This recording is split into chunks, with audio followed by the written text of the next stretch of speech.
नमस्कार दोस्तों, चलिए जानते हैं झारखंड की 25 बड़ी खबरों को केवल 10 मिनट में। लेकिन उससे पहले आप ये वीडियो कहां से देख रहे हैं हमें कमेंट में जरूर बताएं और वीडियो को लाइक करके चैनल को सब्सक्राइब जरूर करें।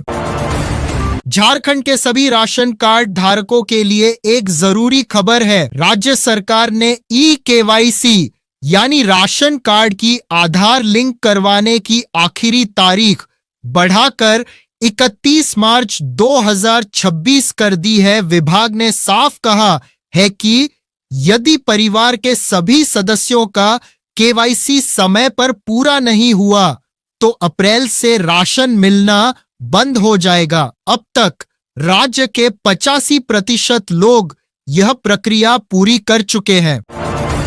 झारखंड की महिलाओं के लिए बड़ी खुशखबरी है। मुख्यमंत्री मनीया सम्मान योजना के तहत जिन्हें जनवरी की किस्त नहीं मिल पाई थी, उन्हें अब फरवरी की किस्त के साथ मिलाकर कुल 5,000 रुपए एक मुश्त दिए जा रहे हैं। प्रशासन ने होली से पहले सभी बकाया पैसा सीधे बैंक खाते में भेजने का निर्देश दिया है ताकि त्योहार की खुशियां फीकी न पड़े। झारखंड सरकार ने सर्वजन पेंशन योजना के नियमों में बड़ा बदलाव करते हुए नया नियम लागू कर दिया है। अब राज्य के अनुसूचित जाति, अनुसूचित जनजाति और पिछड़ा वर्ग के लोगों को 50 साल की उम्र से ही वृद्धावस्था पेंशन का लाभ मिलने लगेगा। प्रशासन ने सभी जिलों को आदेश दिया है कि वे जल्द से जल्द नए पात्र लोगों की सूची जांचें और उन्हें जोड़ें। झारखंड राजस्व विभाग ने जमीन के दाखिल खारिज यानी म्यूटेशन को आसान और पारदर्शी बनाने के लिए सरल पोर्टल लॉन्च किया है। अब राज्य के नागरिक घर बैठे ही अपने जमीन के दस्तावेजों की स्थिति ऑनलाइन देख सकेंगे। इस पोर्टल का मुख्य उद्देश्य बिचौलियों को हटाना और भ्रष्टाचार को खत्म करना है ताकि आम जनता को दफ्तरों के चक्कर न काटने पड़े और काम तेजी से हो सके। मौसम विभाग के अनुसार झारखंड के दक्षिणी और मध्य हिस्सों के 13 जिलों में बिजली कड़कने के साथ हल्की बारिश होने के आसार हैं। खराब मौसम को देखते हुए किसानों और खुले में काम करने वाले लोगों को सावधानी बरतने की सलाह दी गई है। लोग मौसम की स्थिति पर नजर रखें ताकि किसी भी तरह के नुकसान से बचा जा सके। झारखंड सरकार ने होली को देखते हुए अंत्योदय यानी पीला कार्ड धारकों को कम कीमत पर 1 किलो चीनी और 1 किलो चना दाल देने का फैसला किया है। राशन डीलरों को फरवरी के अंत तक सामान का स्टॉक उठाने का निर्देश दिया गया है ताकि वितरण समय पर हो सके। इस कदम से राज्य के लगभग 9 लाख गरीब परिवारों को त्योहार पर मदद मिलेगी। झारखंड के सभी 24 जिलों के कलेक्ट्रेट अब पूरी तरह पेपरलेस हो गए हैं, यानी अब वहां सारा काम कागजों के बजाय डिजिटल तरीके से होगा। ई-ऑफिस प्रणाली शुरू होने से फाइलों के खोने का डर खत्म हो जाएगा और सरकारी काम पहले से दोगुना तेजी से होंगे। इस बदलाव से आम जनता को अपने कार्यों के लिए अब ज्यादा इंतजार नहीं करना पड़ेगा। झारखंड के सरकारी स्कूलों में बच्चों की सेहत सुधारने के लिए मिड डे मील में अब मोटा अनाज शामिल किया जाएगा। अब हफ्ते में 2 दिन बच्चों को रागी और बाजरे से बना पौष्टिक खाना दिया जाएगा। सरकार की इस पहल का मुख्य उद्देश्य बच्चों में कुपोषण को दूर करना और उन्हें जरूरी पोषण देना है ताकि वे स्वस्थ रह सकें।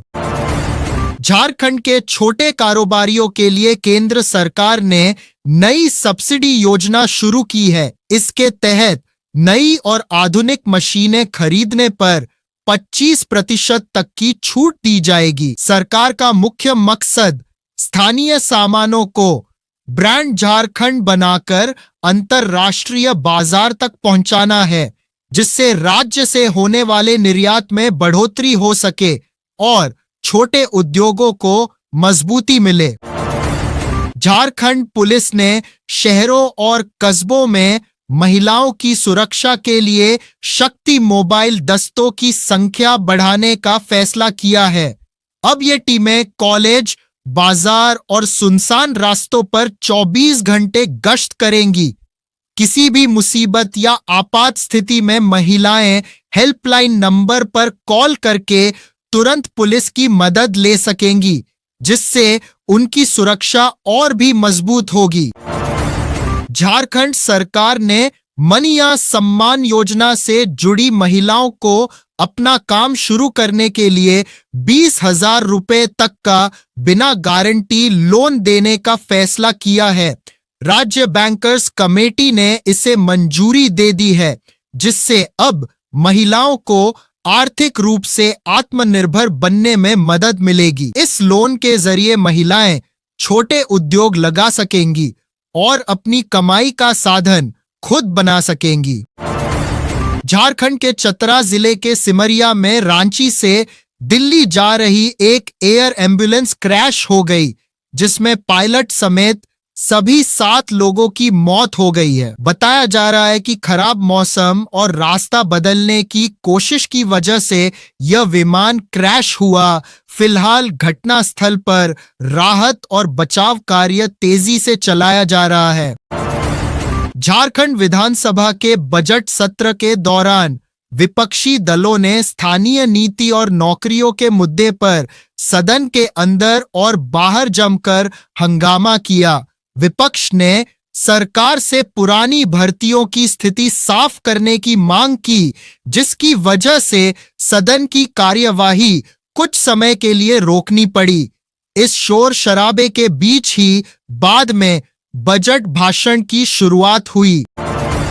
झारखंड प्रशासन ने मनिया सम्मान योजना में पारदर्शिता लाने के लिए करीब 3 लाख अपात्र महिलाओं के नाम सूची से हटा दिए हैं। जांच में पता चला कि कई लाभार्थी पहले से सरकारी पेंशन ले रहे थे या आयकर के दायरे में आते थे। गलत तरीके से लाभ लेने वालों पर अब कार्रवाई होगी, जबकि छूटी हुई पात्र महिलाओं के लिए नया पोर्टल खोल दिया गया है। झारखंड के शिक्षा विभाग ने राज्य के 500 माध्यमिक स्कूलों में स्मार्ट क्लास की सुविधा शुरू करने की घोषणा की है। इसके साथ ही बच्चों को आधुनिक बनाने के लिए स्कूलों में डिजिटल लाइब्रेरी भी बनाई जाएगी। इस नई पहल से विशेष रूप से ग्रामीण क्षेत्रों के छात्रों को तकनीकी शिक्षा और पढ़ाई के नए साधन आसानी से मिल सकेंगे।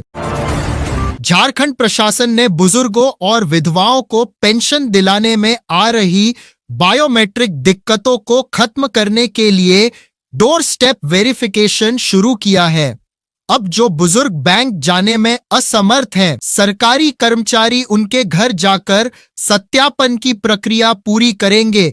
इस मानवीय पहल से राज्य के पात्र लाभार्थियों को बिना किसी रुकावट के समय पर पेंशन मिल सकेगी।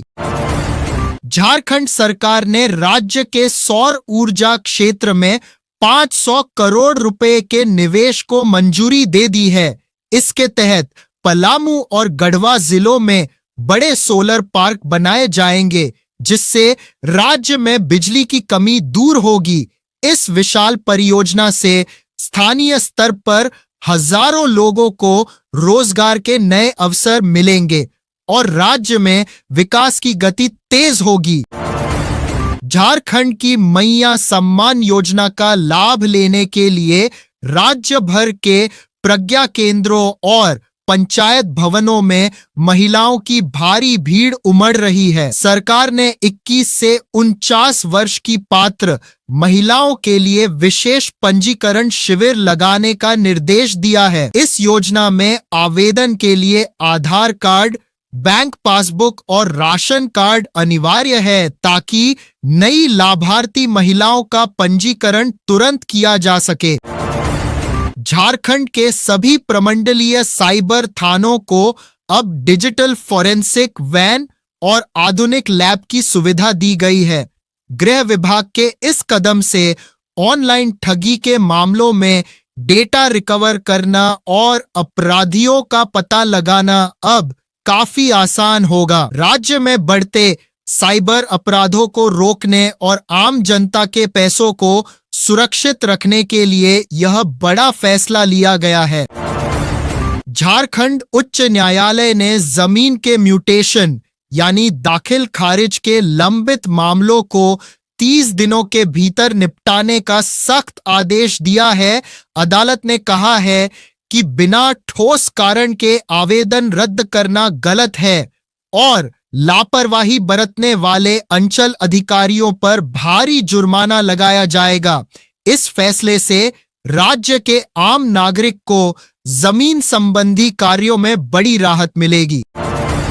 झारखंड खाद्य आपूर्ति विभाग ने राज्य के सभी प्रखंड कार्यालयों में विशेष शिविर लगाने का निर्देश दिया है। इन शिविरों में नए राशन कार्ड बनाने, नाम जोड़ने या हटाने का काम मौके पर ही पूरा किया जाएगा। प्रशासन ने साफ किया है कि कोई भी पात्र परिवार राशन से वंचित न रहे। इसकी पूरी जिम्मेदारी प्रखंड विकास अधिकारियों की होगी। झारखंड के जमशेदपुर में मार्च में होने वाले Tata Steel chess India tournament के लिए कदमा खेल परिसर में जोरदार तैयारियां चल रही है। इस अंतरराष्ट्रीय प्रतियोगिता में दुनिया के टॉप 10 ग्रैंड मास्टर्स के शामिल होने की उम्मीद है।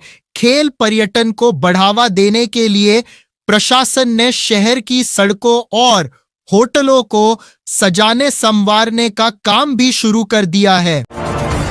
झारखंड के दूरदराज इलाकों में रहने वाले दिव्यांगों के लिए प्रशासन ने गांव-गांव में शिविर लगाकर यूडीआईडी कार्ड बनाने का अभियान शुरू किया है।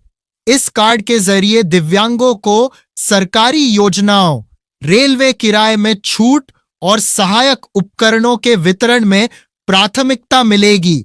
समाज कल्याण विभाग ने इसके लिए विशेष मोबाइल वैन भी तैनात की है ताकि कोई भी पात्र व्यक्ति इस सुविधा से वंचित न रहे। झारखंड के खाद्य आपूर्ति मंत्री ने साफ किया है कि अब राशन कार्ड में नए सदस्यों के नाम जोड़ने या पता बदलने का काम आहार झारखंड पोर्टल पर ऑनलाइन ही होगा। अब प्रखंड कार्यालयों में ऑफलाइन आवेदन नहीं लिए जाएंगे। इस डिजिटल बदलाव से काम में तेजी आएगी और भ्रष्टाचार पर लगाम लगेगी। लोग अपने मोबाइल या नजदीकी प्रज्ञा केंद्र से आसानी से आवेदन कर सकते हैं।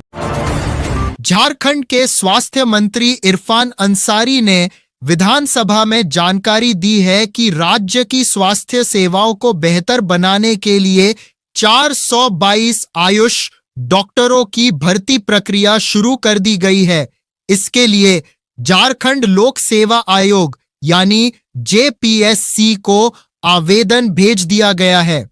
इन डॉक्टरों की नियुक्ति जल्द ही ग्रामीण इलाकों के अस्पतालों में की जाएगी, जिससे दूरदराज के क्षेत्रों में मरीजों को बेहतर इलाज मिल सकेगा।